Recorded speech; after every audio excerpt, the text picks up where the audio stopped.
Sequencers. This is probably the one of the new construction that we have a blade to, and I think I've got some programs that I'm looking for our sequence.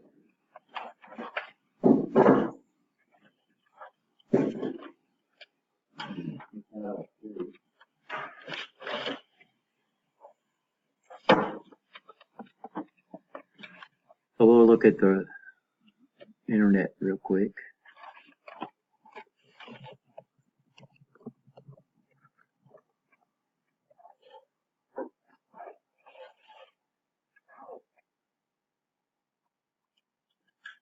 And I don't see one here.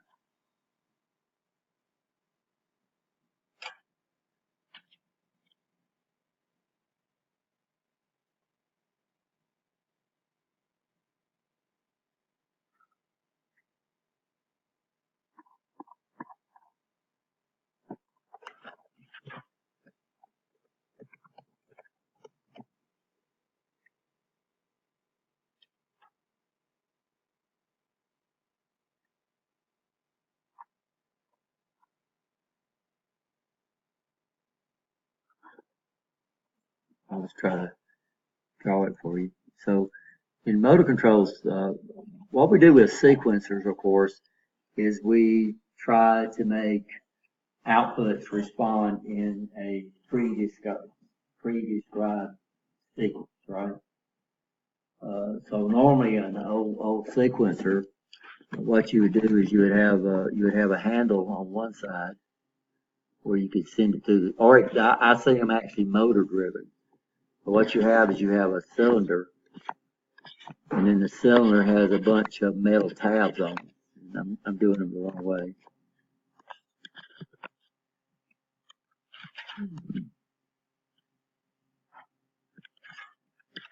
And they would be arranged in a certain order, and then it would go all the way around it. And then what happens is then you would have blades on the side that would represent your motors. And then as the drum turns, it would make contacts and make certain events happen, but it would be in a sequence. So these drum sequencers, and that's probably what I needed to type in. And we've got one around here somewhere. These drum sequencers basically was just like that. They were just a drum. They were using ceramic, because the ceramic is a really good insulator. And then they would insert these metal tabs in them. And as the drum did what? It turned, it would make knife contacts, and it would make certain outputs respond, but they would always respond in a certain sequence. Music boxes. Yeah, that's the perfect example. That plays music. So what they've got is they've got all these tabs picking up there, right? And then they got these blades where the blades that the tuning forks that's actually plays in the music, just replace those with a switch. And so what it does, it makes them play those notes in a certain in a certain sequence. That's a great example. Describe the operation of a sequence. So what we can do is we use an indexed addressing is we can literally load in a sequence into a group of data files on how we want an output to respond. And then when we it'll go through that sequence exactly the way we want to. We can time it through the sequence using timers. We can take it through a sequence using a counter, right? You understand? We got different ways we can go through the sequence. So we have a sequencer output instruction. We got a sequencer compare instruction, which we can use.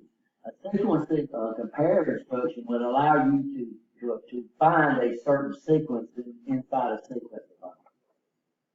And then we got the SQL. What's the SQL? Yeah, this is where we'd load the sequence that we wanted. So we could actually vary the sequence. So we could have one sequence, we could have it over here, and we could literally load them in, right? You understand, depending on what we want to do. And that sequencer instructions to create so we can cascade them, so we could have one sequence instructor when it was through, do what? Start another one, so we could have. We'll have to figure out sequencing. All right. The manufacturer referred to as drum controllers. That's the term I was looking for. So let's look that up on, since I can't find ours in here.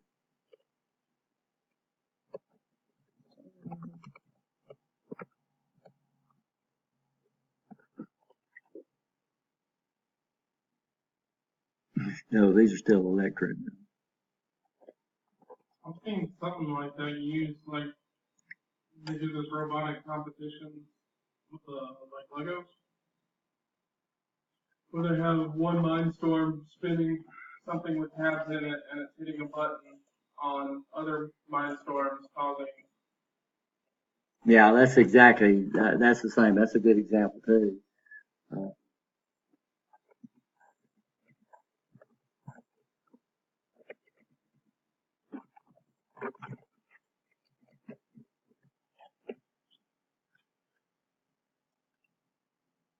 And these are still not images. I'll have to.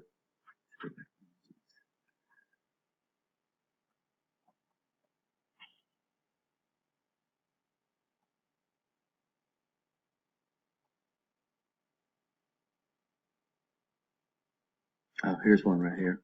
That's a mechanical one. Yeah. So see the tabs? Mhm. And, didn't get big. So it's got tabs on it. The other one, here we go. So see the tabs on the sequencer. This has got a motor on the left over there. And what it does is these tabs come along, they just do what it's making great choices.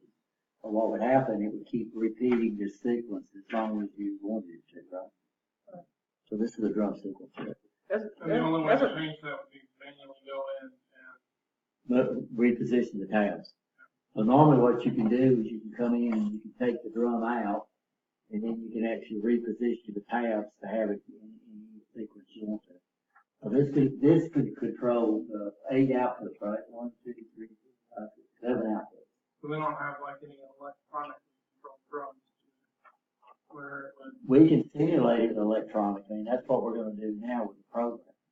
So yeah, we could do it electronically with a computer, but we can also do it electronically with a PLC. So that's what a PLC is doing.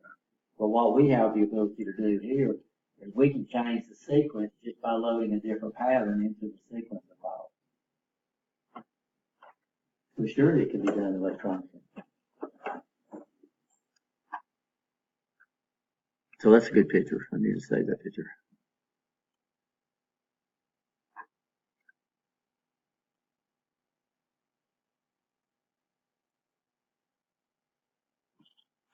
Ah, crap. I think I hit the wrong thing.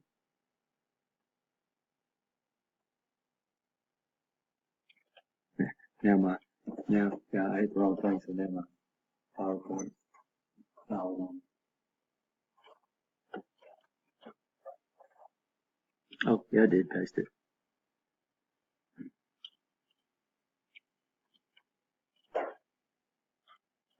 So I called it the old school, right?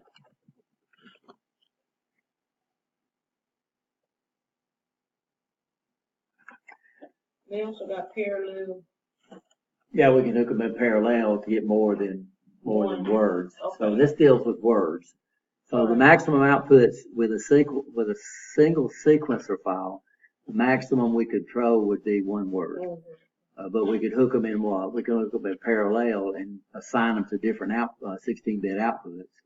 Of course, all we got to play around with our 1100, we got 6 outputs. So we'll set up a sequencer file for that, and I'll hook up these, the output module.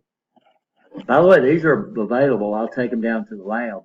And I would like y'all, when you start dealing with true outputs, not internal relays, is literally come over here and try to wire up these things just to get you a feel. And PLCs is one of the easier things to wire up you're going to find. Once you learn syncing and sourcing and that kind of stuff, it's pretty simple to wire these things up.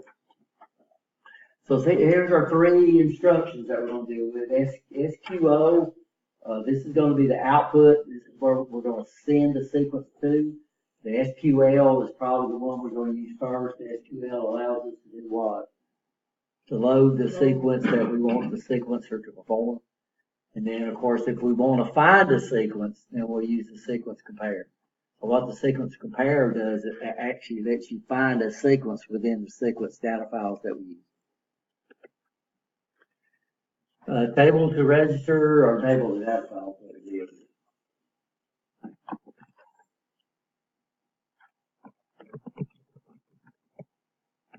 and they got a link, so so these guys work on what? On this PLC, they work on words. One of the big things you're going to have to understand is Allen Bradley PLCs deal with words, which would be 2 bytes. Siemens decided not to deal with words, they deal with bytes. So their addresses goes in bytes, where Allen Bradley's addresses goes in what? Words. That's one of the big differences with the Siemens PLCs. And they address different too. I'll have to show you all that too. Just to give you a little feel. So, certain people that you see use instead of a sequence or instruction. I don't know what this is. Not burst or complete as a sequence or instruction. So I'm not sure what they're talking about here. So this is the sequence they're saying we want to load. So we're using three inputs in our sequence file. And we're going to turn on M1 into a green pilot light, a red pilot light, and a white pilot light. And we want them in this sequence. So to start off with, the first step is we're going to turn M1 on, M2 on, turn the green light off. And just think about the logic that would be required to set up this. Y'all been through that, right? Already. So instead of when it gave you all those things where you did this and then you turned off this green light and turned on this, so after 10 seconds you do this, every 10 seconds you do that, you could have done that with what? One set of 2 sequence instructions. One to load the pattern and then the other one to pull it out. So that would have been what? Basically 2 runs to do all that stuff that y'all did back when you was trying to learn how to do that, right? So this is the pattern that we're looking at loading. So what we're going to do, we're going to use the sequencer load instruction. We'll set a top, and then it's going to use index address and to automatically take us through the sequence, right? And then we'll use sequence, so it's going to be like a first in, first out stack, I think.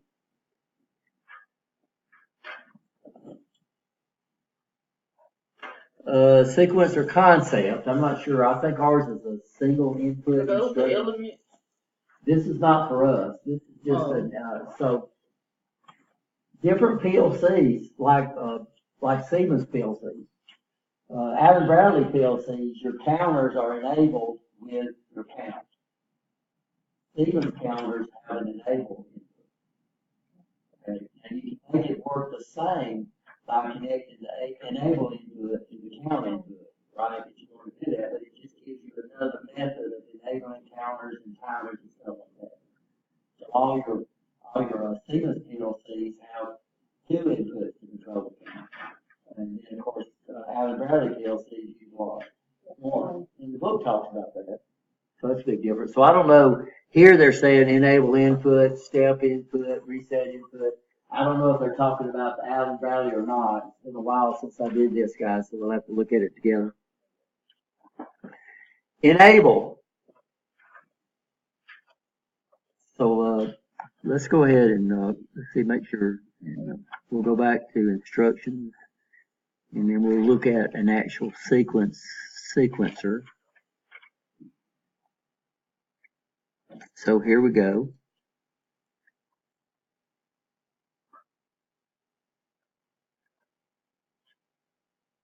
You use enable and done. Yeah, so our sequencer only has 1 input. So what the book's talking about is a sequencer that has multiple inputs, right? So what we'll do, and it's got 3 flag bits, and we're over here using the control register again. Y'all see that?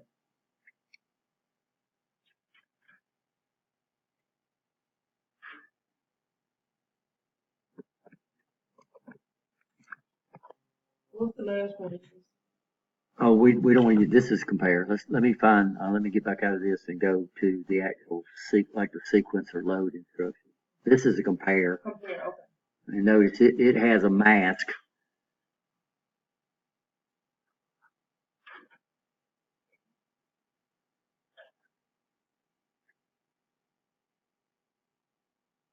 Okay, so this is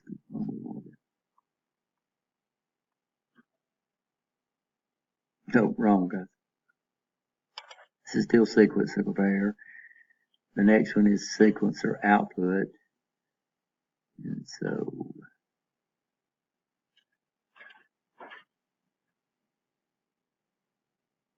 no, this is sequencer load.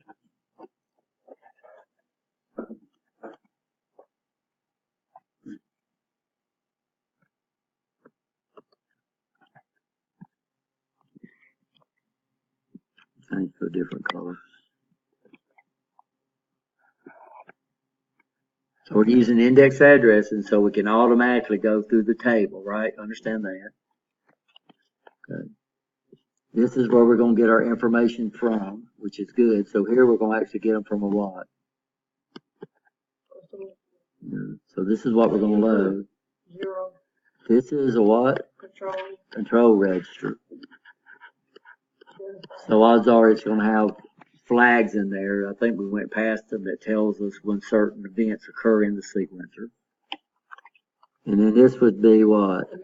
The link. So what we're going to do is we're going to take the contents of, for every load, we're going to take the contents of input 0, word 0, and we're going to put it into a data file pointed to by the N70 data file. That's just the top, right? You understand that? And every time, if I went 3, it would automatically use what? It'd use 0, 1, and 2. You understand this?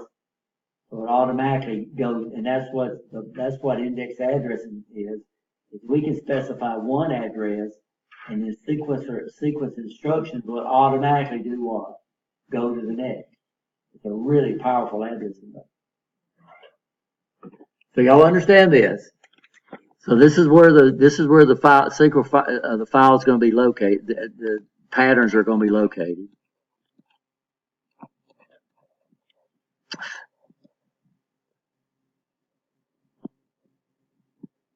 This guy don't draw us near as good.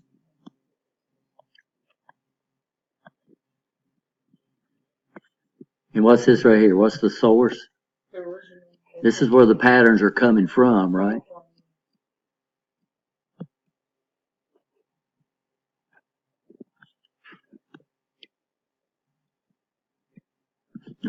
I'm out there in a minute. Got to be real slow with this thing.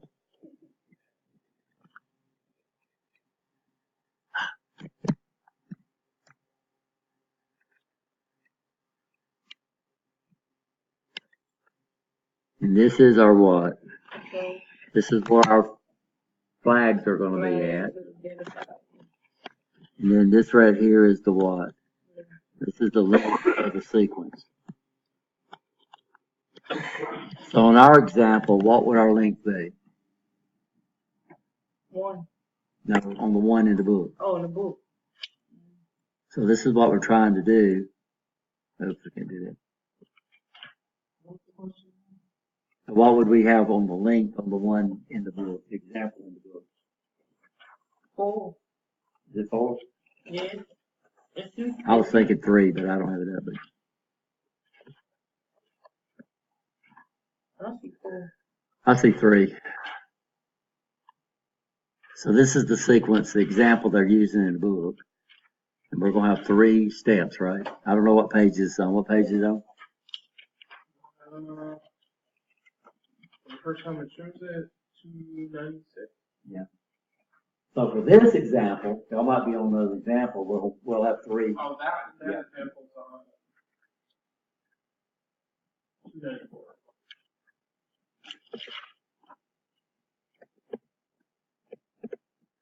So this right here in the book has a tendency to drift off like all of us do. Y'all notice that about me. But this sequence right here actually consists of 3 inputs. Well, ours actually consists of how many? 1. 1. So we're going to just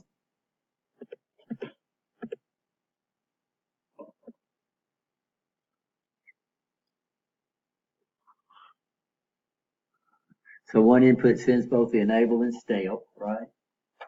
And then we got what bits are available. We'll look and see. Let's go back to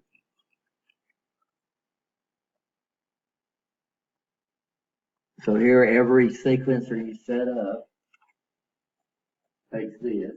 So here's our flags. That's available to us to monitor, right? Oops, wrong way, Rich.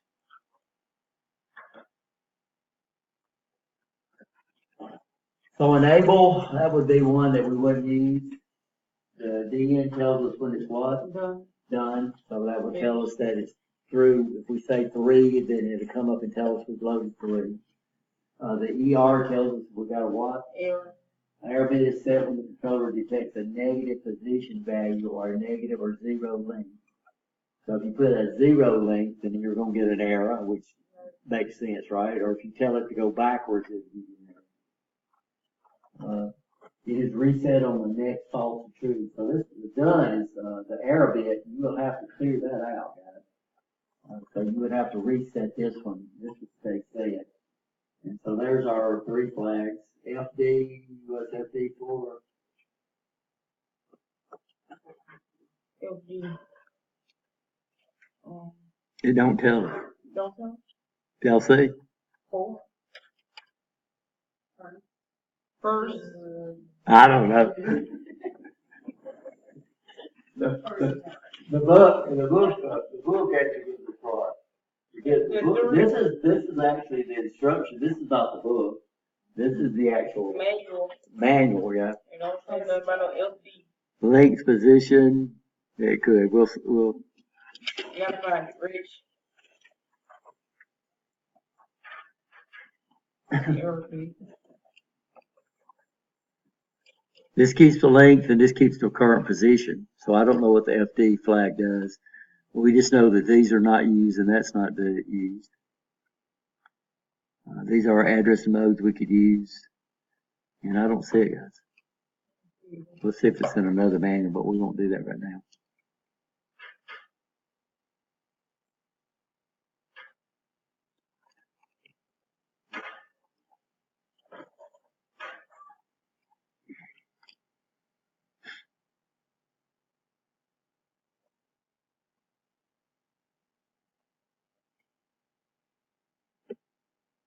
Okay, so here's a sequencer. This is a sequencer output, right? Yeah. That's not book. Yeah.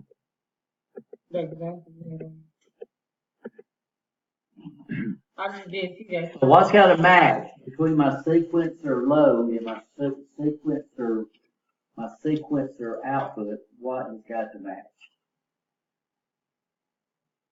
By the way, the sequencer output actually uses a what? A mask. Man, What mask do you think that is? What type of mask? that's AIM. And mask, yeah.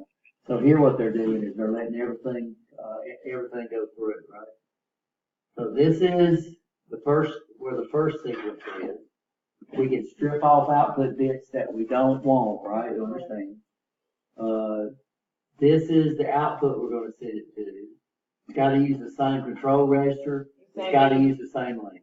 And it's got to use the same data bus. Right? You understand that? Yeah. What could be different?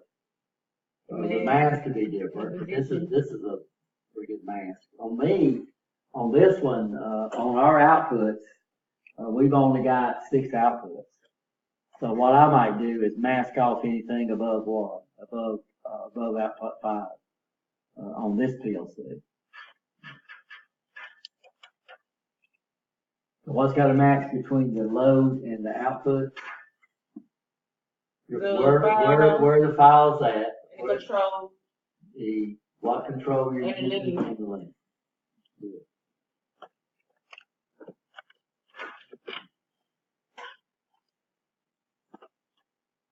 Move the content. So we have 2 bits available to us. We have the enable bit, which we don't use that much, but we also have the done bit, which would tell us that we've got to the what? To the end of our. Yeah. That makes sense. Everybody okay? Move the contents of consecutive word addresses into an output word, the starting address of the sequence file, using index addresses, so it automatically goes through the sequence for us, right? Using index addresses, mask is the hexadecimal code. code of an address, or the address of the mask. So what's the mask on this example? 0L0L. Yeah, so what would the mask actually be?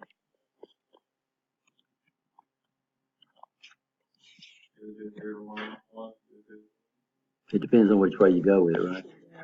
Usually start from we usually, 0, 0, 0, 0, 1, 1, 1, 1, 0, 0, 0, 0. So what we do is we're gonna strip these bits off, and then we're gonna let these bits go through, right? So if we want to strip off everything above output 5, that would be 6 bits.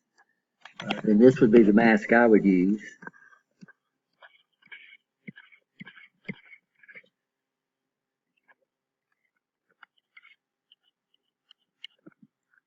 So what would be my mask? 0, 0, what? 3F.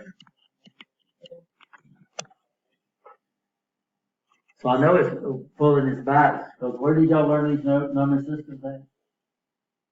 Back in intro, right? Intro introduction. And how often did we use them in intro? A lot. Not in intro. We used them what? No, I Zero. don't know. There was nothing in intro that required you to know these, but this is where we see it now, right? By the way, you could enter it in binary if you wanted to. What would you do if you wanted to enter it in binary? Put a baby. Yeah, end it with a B. You could enter it in octal if you wanted to. If you wanted to enter it in octal, you'd enter it in what? I know, but hexadecimal is a lot easier because it requires a lot less digits, right?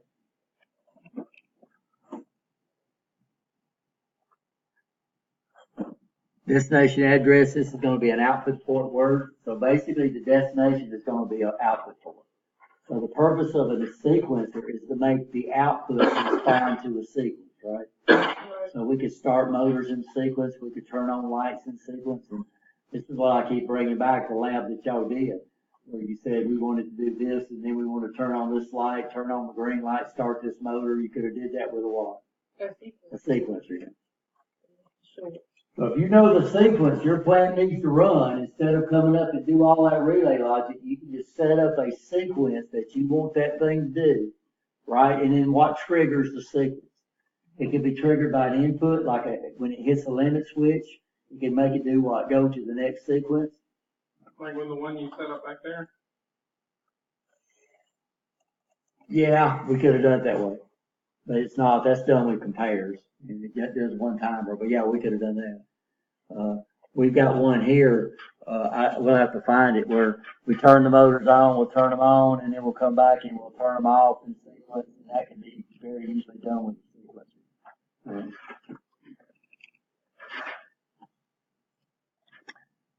Control, this is where we're going to keep up with the elements, right? The word elements. One of the elements, of course, is what we call a status register. And they're given names, right? You understand? So if you wanted to access the error, you could use /ER. But they only show one. It's kind of like the timer. The timer doesn't show timer timing, but we know it's loaded.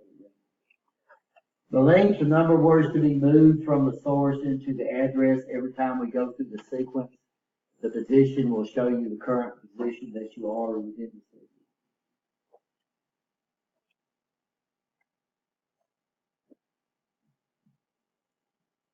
So you could use the sequence or load, but guys, you could also use move instructions to set up a sequence. So what we're going to do is I'm going to come up here and I'm going to set in whatever sequence we want to go.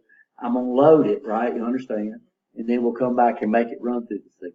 And I think I've got the program in here. Now here's the register. So we've already been through it. Let's see if it's got the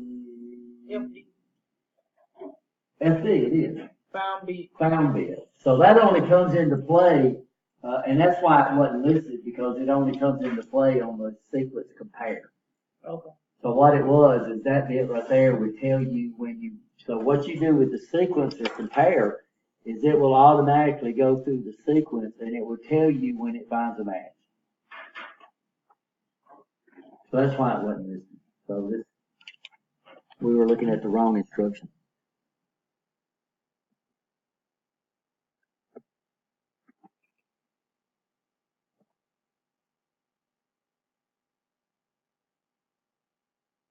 And this is a little warning, if you use the B3 file, to keep up with your sequence, then you gotta be careful, you can't use the files within your sequence as an internal coil fit, right? You understand?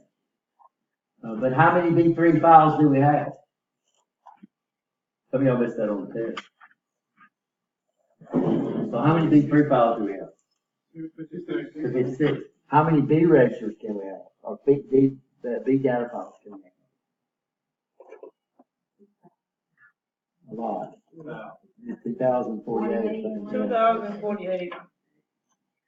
So that means we could save B3 for internal relays and then, the internal coils, and then we could set up like a B9 or a B10, right?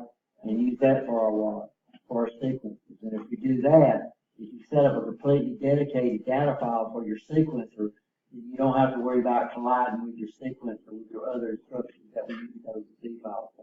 All right. And that's what they say B3.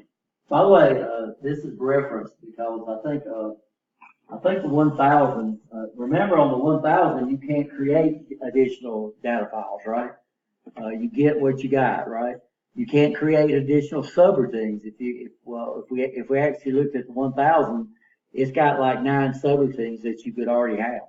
And that's it. You can't create more than that. So the biggest, when you buy a fixed PLC, they're a lot cheaper, but remember, you get what you buy, right? You can't expand them, you get exactly what you buy.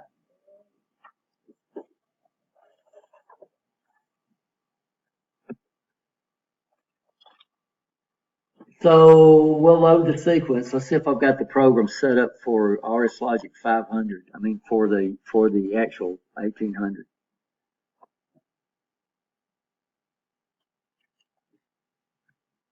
And we'll discard this.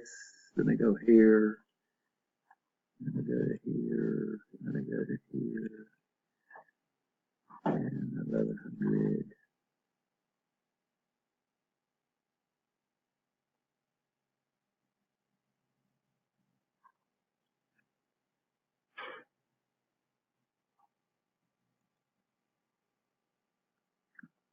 Let's see if this uses a sequencer.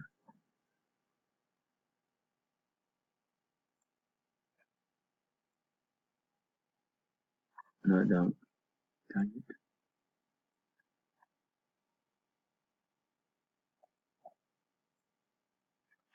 Here we go.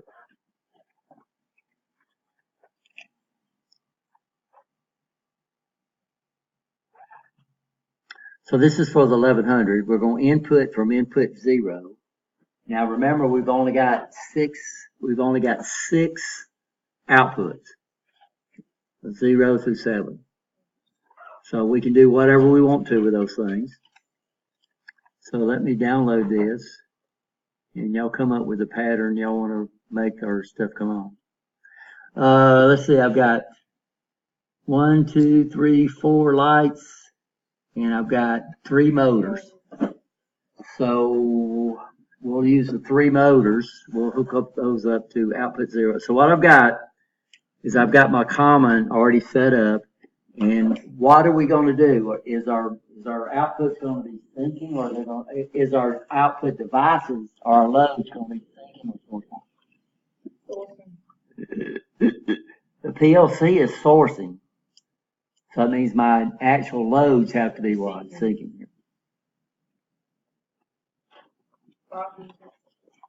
Yeah, you got it. I got it right.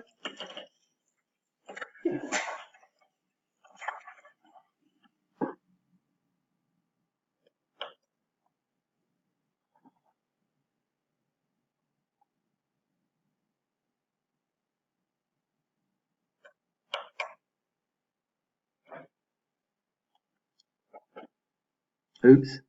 So what do I need to do? So I tried to download my program. And it said I had a no response from the selected path. What do I need to do? This right here right here where it says controller properties. What you can do, what's so neat, is that you can recompile it for a different PLC.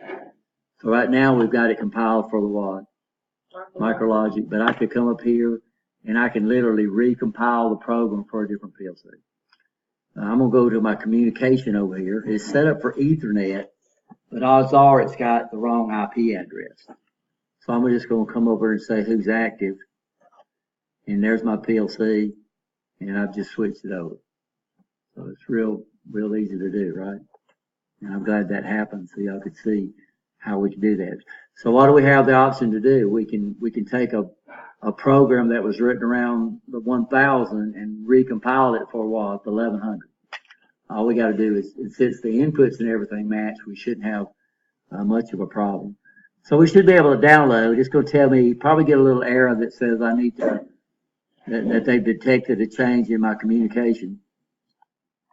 And it did. Okay.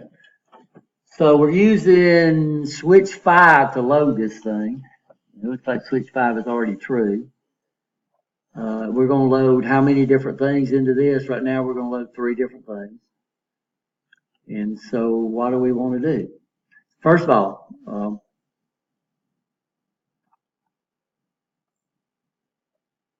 So the box is already on, right?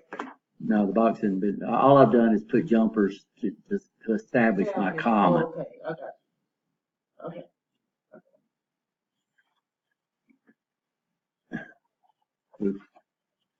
It always works better if you connect the camera.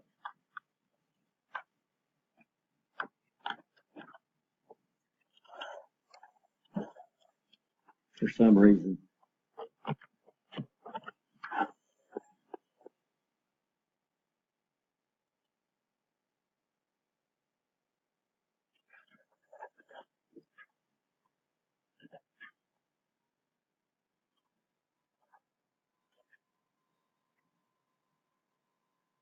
So all I've done is I'm just using,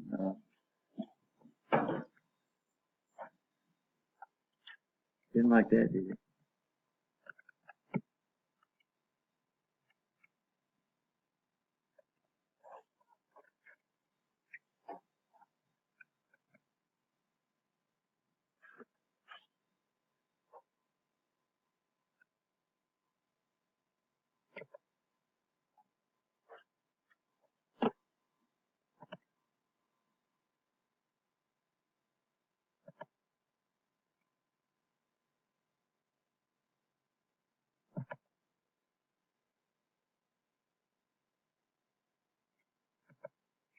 As my camera decides it wants to take over everything. Oh, it's fine. Yeah, it won't let me exit out of it.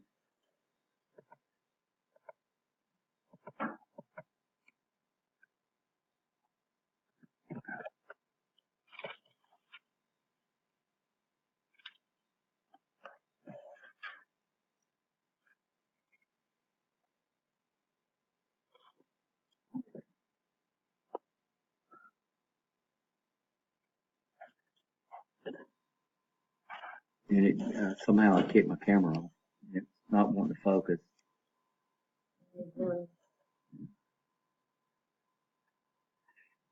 So all I've got is I started out just jumping, and I'm just using the blacks. We could have used light bulbs. Motors, the polarity you put on the motors determines which direction they would run. So here it doesn't make any difference which ones I use.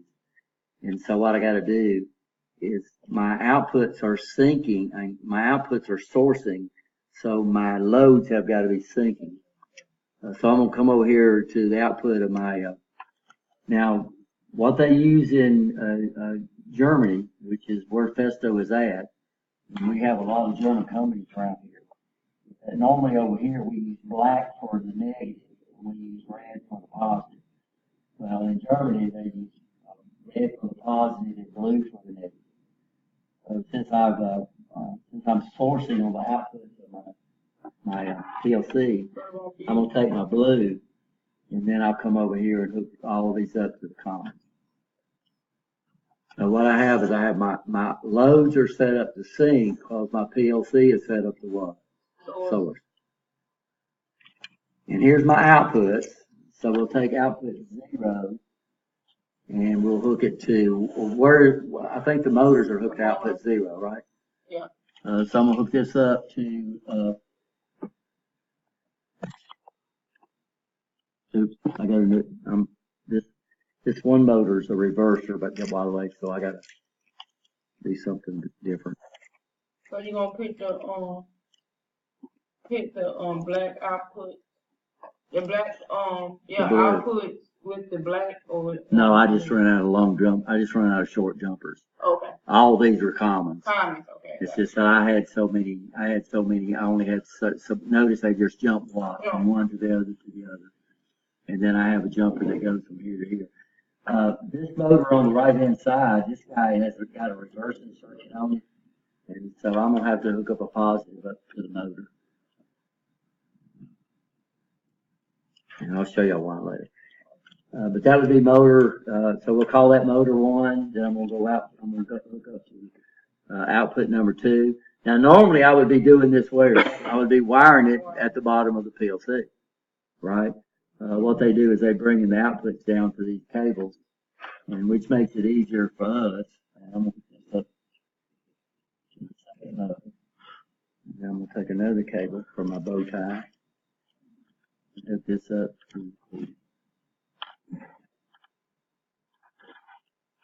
to the next motor, and that's 3 of our outputs. Right, yeah. So we got 3 more, right? Yes. And what lights do they say we need? White, green, and green. We don't have a red, so I'll use the yellow. My red is disconnected. I did that when I hooked up my motors, and I hadn't had a chance to rebuild it. So red goes to what output?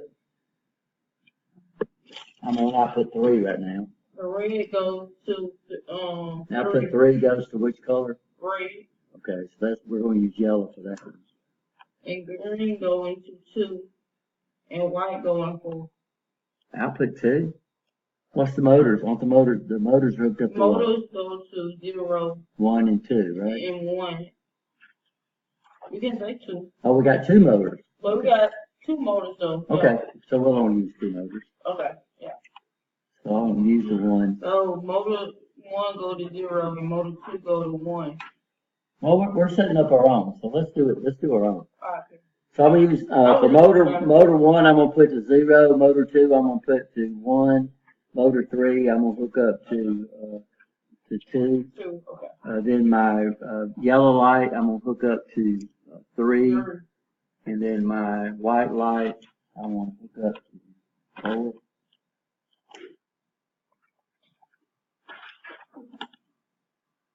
And then my green light, I'll hook up to 5.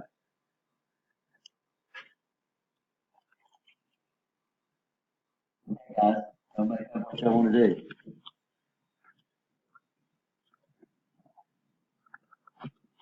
Your call.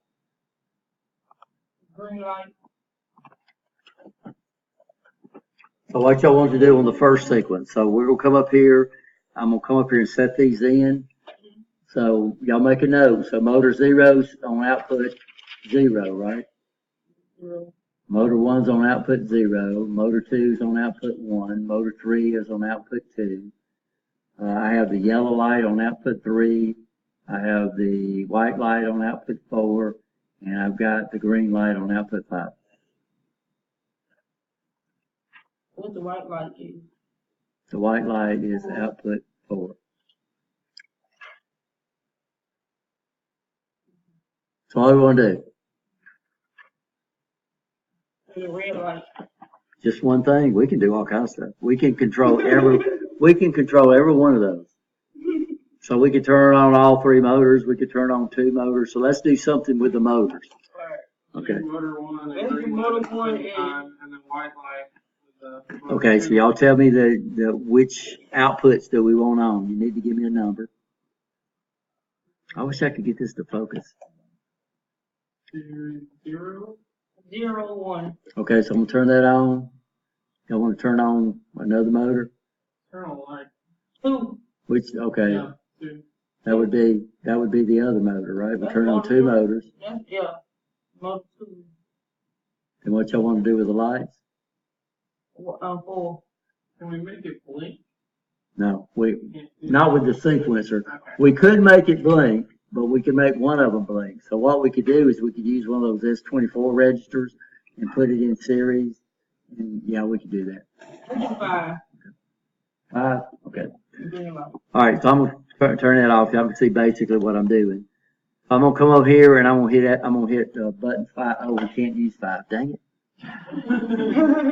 We can't use 5 and 6. Why can't we use 5 and 6? I thought we used We can't use 5 and I 6. thought So we we, got 6 outputs. huh? Oh, yeah. We can't use 5 and 6. So all we can do on our sequence is go. So let's redo that. I'm sorry. Yeah, 5 and 6 out. So we can only get. Why can't we use 5 and 6? Mm-hmm. Because I'm using those switches to load it, and I'm using it to go through the sequence. So we're using those That's switches. the I'm using 5 to load it, so I can't use 5 as an input and then use it to load it, right? And I can't use 5 as an input to use it to go through there. So we're going to use outputs 0, 1, 2, 3, and 4. So that'll be our 3 motors and the yellow light. That's all we got access to. So we can do the red light then. So we don't have white. Yeah, we don't have the white or green light. So we'll turn on the yellow light. Yeah. So we're going to turn on motors 1, and we're going to turn on motors 3, and we're going to turn on the yellow light, and then I'm going to come over here and touch 5. Oh, we've already got one sequence. So let's do something different. We'll see what happens. I don't know. How do you clear this? You probably need a clear tab.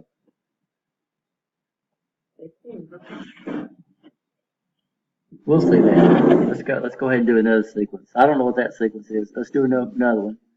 So what do y'all want to do here? Let's turn on all 3 motors, Let's turn everything on. and then we won't turn on the light. I'm going to load my next sequence. And then I'm going to come up here and turn on motor 2 and turn the yellow light on.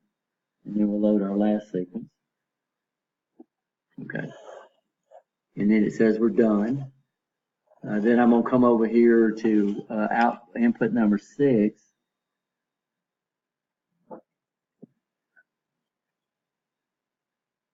Something didn't work. Blink on.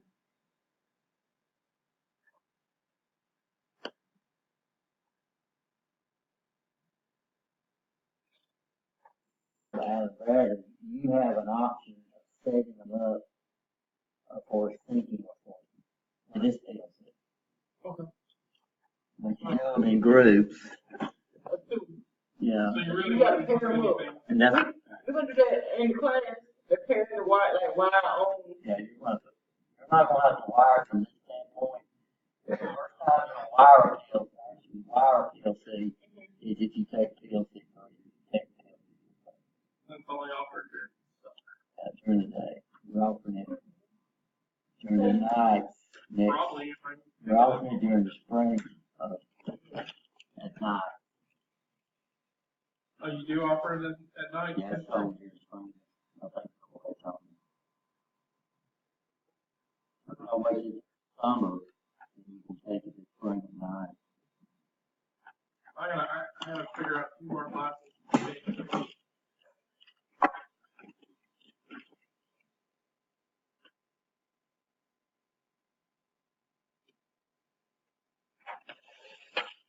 So it's hard to see. So the cable, this cable has the common in it, and this is this gray wire right here. So I'm bringing the negative up. So we're running syncing inputs. And so what you can do is this DC common, you can either, if you put a positive up here, then the inputs, these inputs right here would be sourcing. So we have 2 sets that we can set up differently. We have this set we can set for syncing and sourcing, and then this set we can set for syncing and sourcing. Yeah. Okay. And I'm setting them up for syncing. So if my inputs are syncing, then my input devices are going to be sourcing. You can set it up either way. For this PLC, you can. So The 1200s that we have, you can. so as long as you know what you set it up for. You just do the reverse for the, For the devices themselves. yeah, for the, like, the common. Yeah. And down here, a relay output, what's the relay output?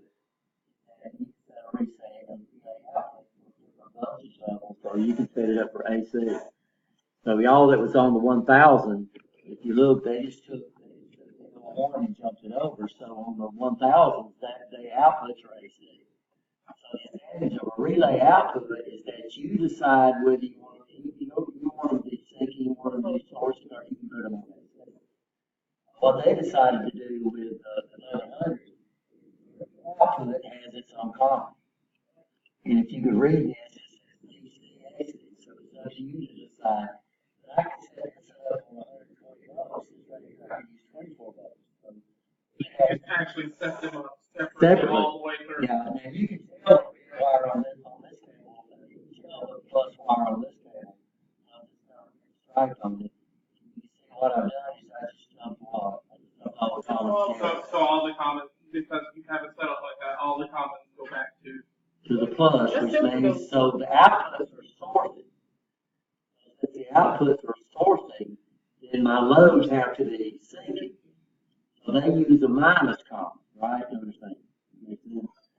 So that's why I took the blue wire over here, the minus right here, and then I ran it over here to all the outputs except for the first motor. The first motor is a reverser, which means it's got two little relays over here, if y'all can see them. Which I can actually reverse this motor right now. So I can reverse that motor. Like reverse me going back and forth with it.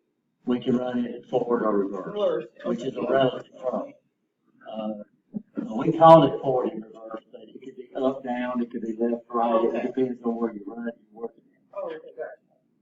So I have the ability to change the direction. What had happened, this common,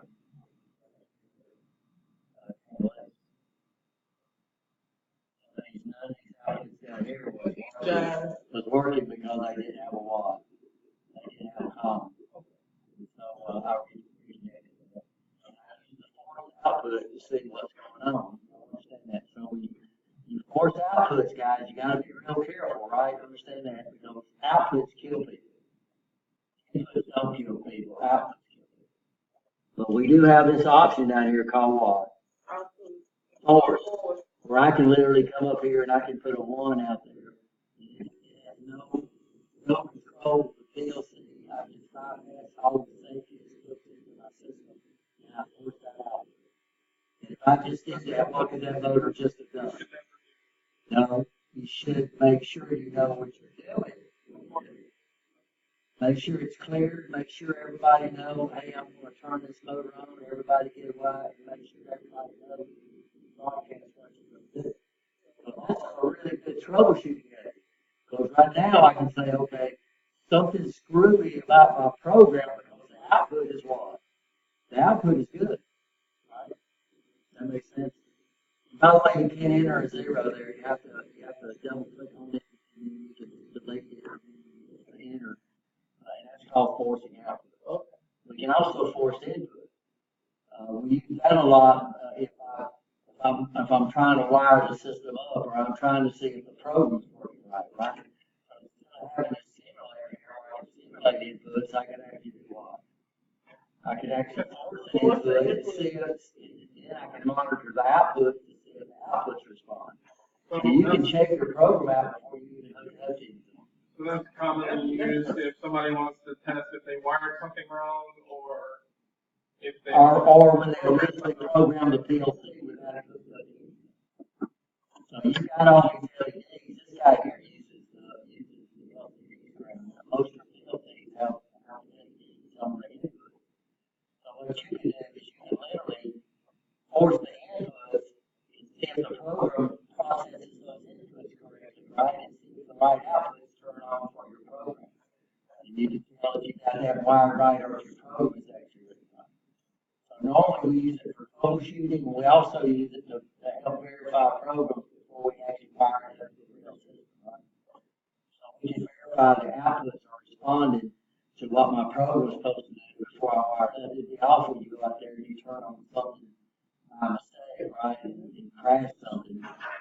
So I got a question about PLC3.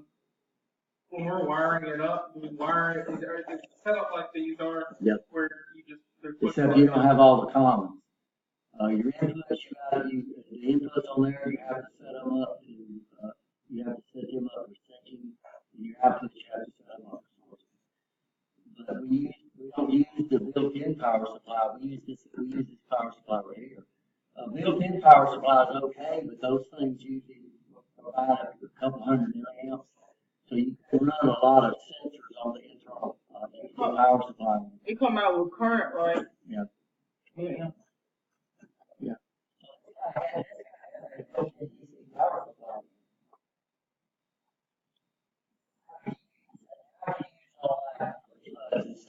Push buttons don't require current to run them, right?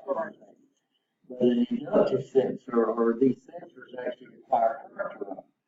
So normally, let me bring my camera. So anything in the solid state.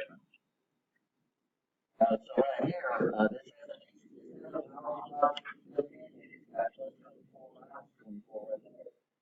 this it's not designed to run a bunch of sensors. It can run push buttons. Push buttons don't require power, right? You understand? Yeah, they're mechanical. You can run thousands of push buttons off that with power supply. But when you start running sensors, you have to consider, does that power supply provide enough power? If they don't, then you'll use an external power supply. So we'll get over, we'll try to make it just a little while to go over there and look at the line. We went over there right off the bat, though. We worked over. Every one of those use external power supplies because they have so many watts, so many sensors. Did we do that last semester though? Yeah. We did it first this semester. That's Well, all. last semester. Okay. So we figured out what we want to do. Now we got everything running. So I got that wire hooked up. So we'll start off, let's turn on all three motors. So I'm going to come over here and just turn all my switches on. And then I'm going to flip S5. And then I'm going to come up here and let's just run the middle motor. And then I'll hit F5. And then on the last one, we'll just turn on the lights. I had the lights on all, I had one of the lights on all the time anyway if I do it. And I'll hit 5. And then when I get through with it, what can I do? I'll just hit 5 and what does it do? Clear it down. Alright. Turn it off. 6. I think. Oh, 6. I've been loading. Dang it. So let's redo that. Let me take it back to 3. So we'll turn all the motors on, right? And we'll turn the lights off. And I'll hit 5. And then we'll come over here and just turn the center motor on. Turn one of the lights on. And I'll hit 5. And then I'll turn on motor 2. And then I'll hit 5. And then we'll come in and sequence through this thing. So we should expect what?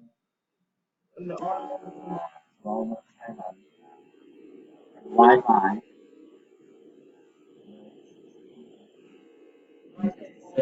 Center. And then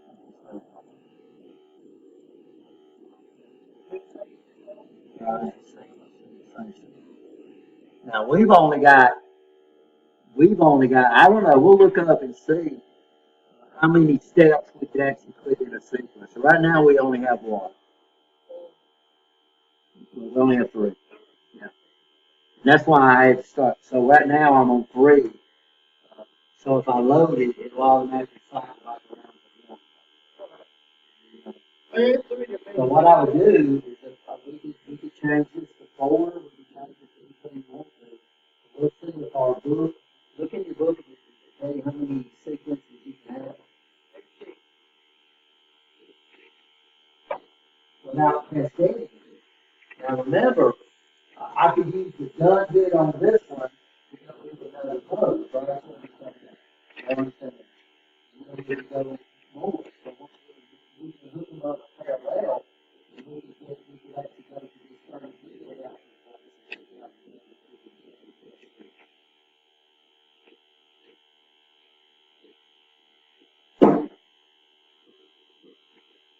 Yeah, we're almost through.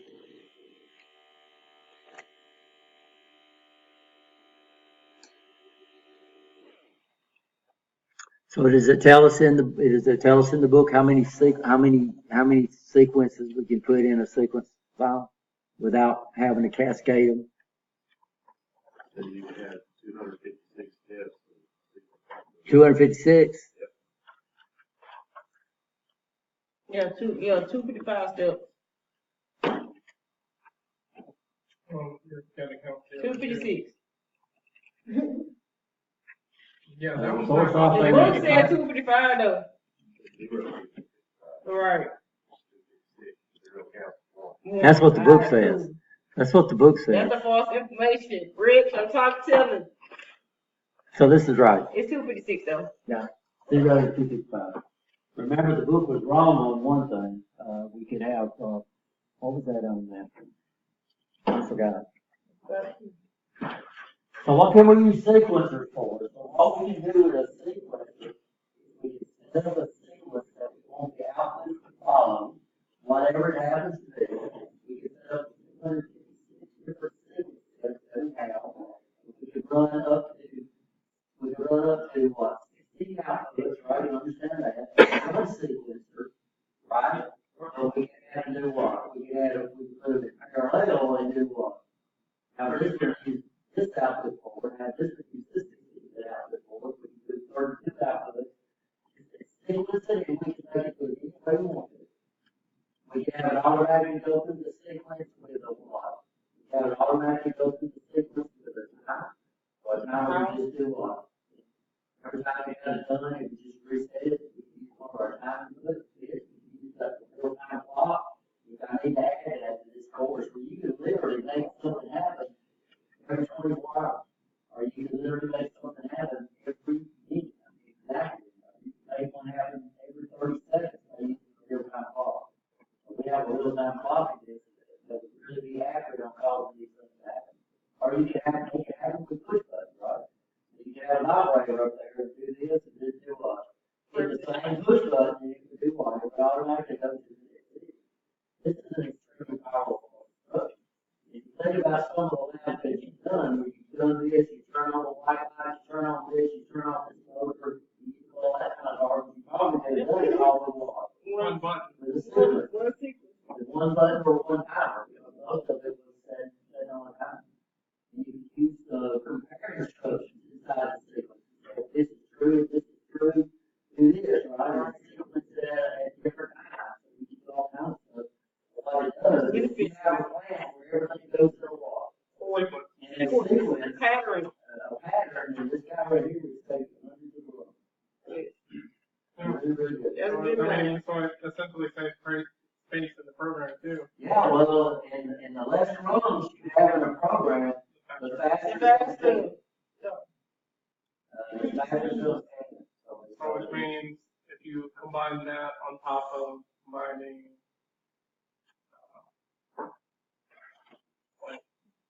A lot of stuff, I mean, you can see a lot of applications Yes. of these powerful instructions. It's just being able to set, if you've got a sequence, just to set up that sequence instead of trying to do all that stuff and try to figure out, I want the white light to come on here, I want the green light to come on there, I want this to come on, you can just set up a wall. Just set up a sequence. Be easier to. Jalen, you on your phone again, man? I wish you wouldn't do that in my classes. Be easier to troubleshoot. Well, maybe not, and troubleshooting is just like I had problems after that. Already, that happens, all that needs, what happened is I had a wire that had a terminal, and I had a wire that didn't. When I put them in there together, the agreement there, right, it went up to, loop. That's my fault, I wired it. I don't check on that. One of the things you need to do is you literally go out there and cut it on the wires, make sure they're all in there tight and stuff. That's right. Wire the wheels thing, so we know, I don't think probably nobody in here is going to get to it. In fact, I think the sequence layout is actually set up around the logic profile. They all fit to the okay, so don't even try to straightforward. Y'all understand it, right? Understand the instructions, y'all- I understand that one a lot better I'm than, the sequence in MCR. NCR, well, NCR. No, not the NCR. NCR itself is not hard, it's the way they specify the Yeah. program, trying to figure out how to do it in that program. figured it out. I You just have, did? yeah, I have to draw it and I have to put it in the master. Okay, guys, you guys I actually like the program, but I don't think the MCR. got questions? Questions? Okay, great, thanks. And you too. You go back in the week. You- Right. And the rest of the test.